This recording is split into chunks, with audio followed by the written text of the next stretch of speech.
Today we're going to be learning about slope. Your essential questions of today is, there's actually two. One is, what is slope? And the other one is, how do I find slope from graphs, equation, table, and points? So first off, let's pretend that you're a first-time skier, and you had a choice of which slope you were able to ski on. Which one would you pick? Personally, I would probably pick the third one because if I was a first-time skier, I'm not going on the very steepest one. I'd go on the shallowest one.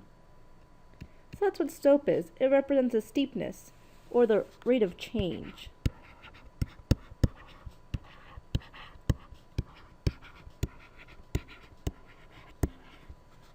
So it's represented by the variable m in the equation mx plus b, right here.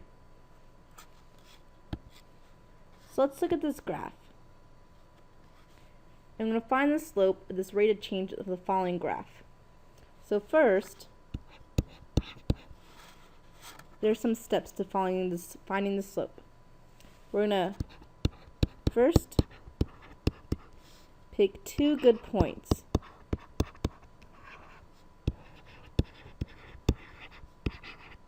And what I mean by two good points are points that actually have an intersect, like are on the actual graph.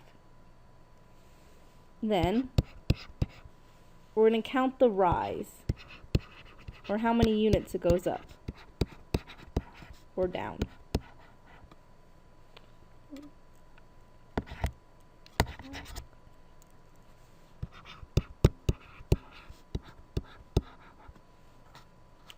Next, we're going to count the run, or how many units it goes left or right.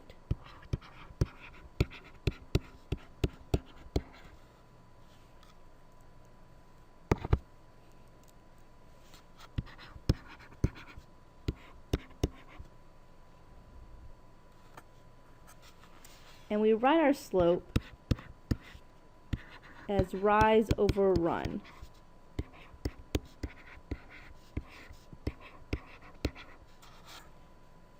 Okay. So let's look at this graph. I'm just going to start right from the origin, right in the middle. My next point's right there at 1, 1. So I go up 1 and over 1. So therefore, I'm going to write it as 1 over 1, which just equals 1.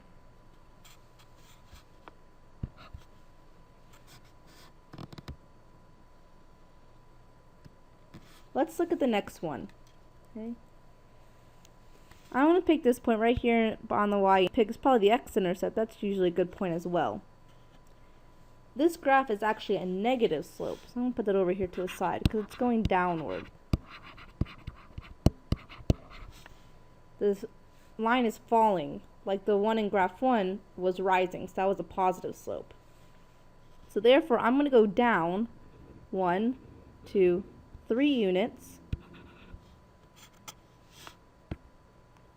and then to the right 1, 2, 3, 4, 5, 6 units. Therefore, I'm going to write 3 over 6, which just reduces to 1/2. Make sure to put a negative sign here because this is a negative slope.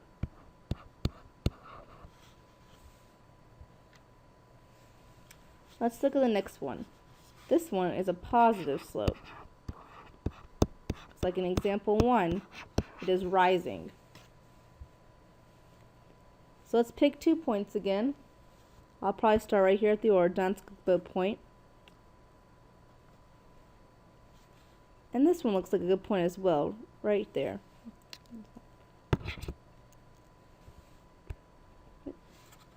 So therefore I'm going to go up 3 units and over 1.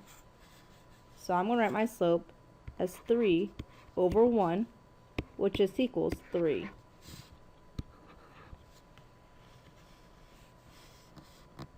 Let's look at 2 more examples. So if we look at this one, it looks kind of different. Let's just pick 2 points. This one only goes up 1 unit. So it has a rise, but no run.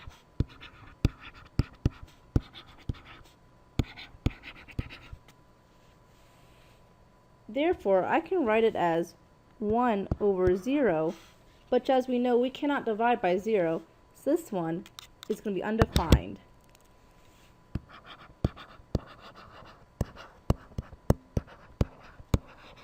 So remember, if you have a vertical line, your slope is going to be undefined.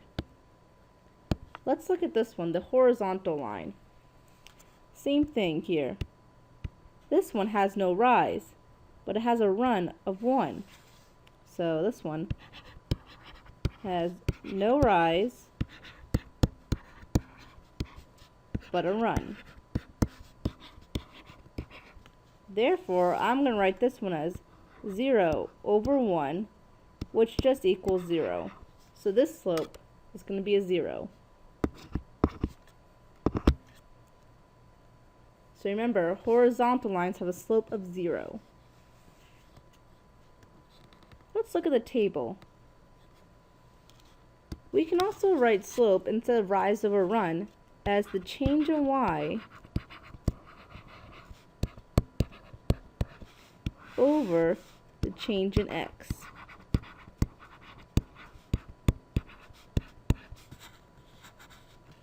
It's also written as little delta y over delta x. It's the same thing.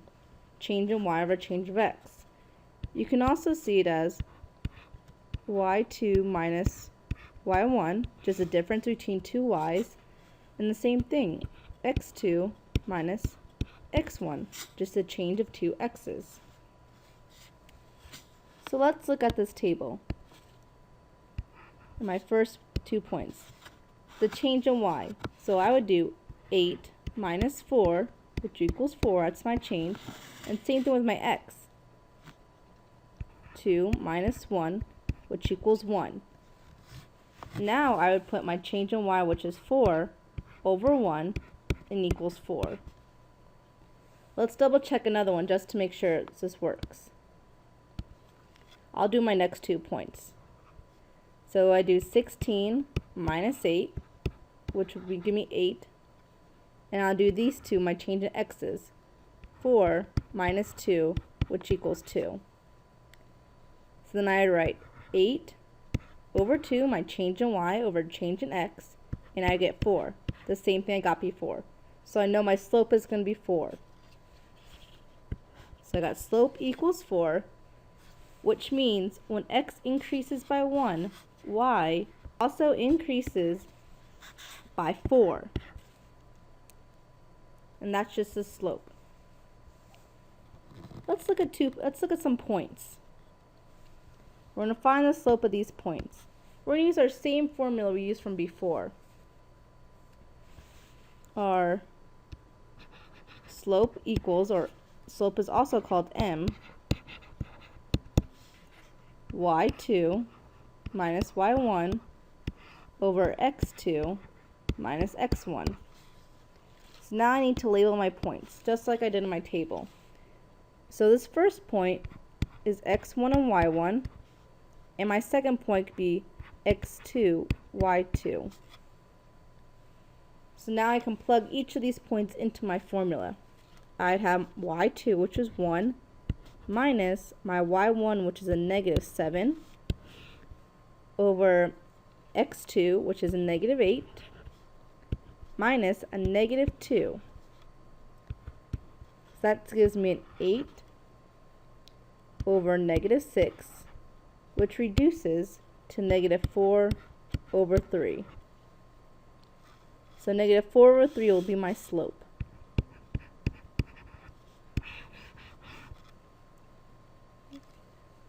Let's try the next one. Again, I'm going to label my points with x1 and y1 and x2 and y2.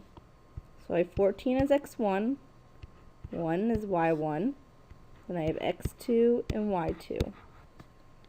Again, I'm just going to plug these points right into my formula.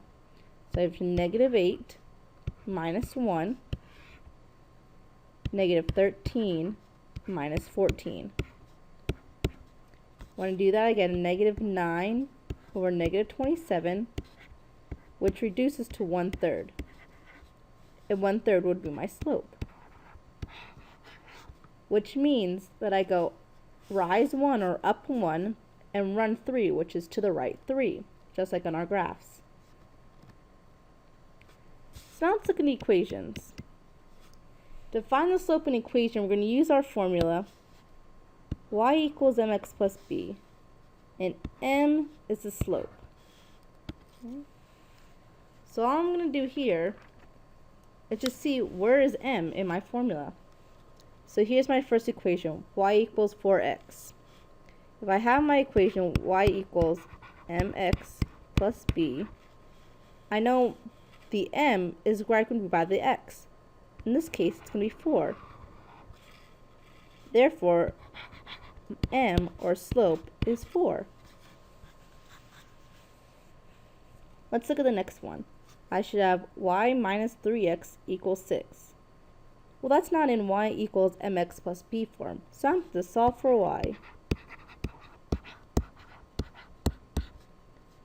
When I do that, I'm going to add 3x to both sides. I should get y equals 3x plus 6. Now it's in the same form in my y equals mx plus b form. And now I can see that 3 is in the spot where m is. So my slope for m equals 3.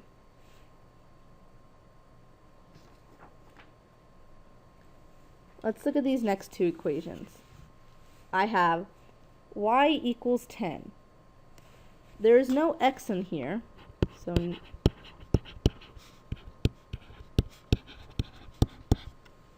so therefore there is no slope, which just means that slope m is going to equal 0.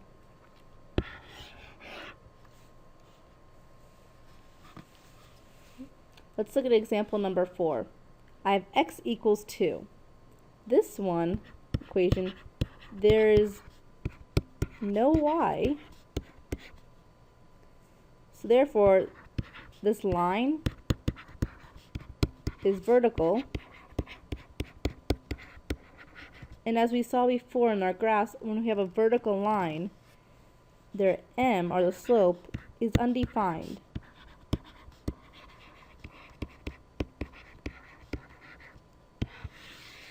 So this is my slope.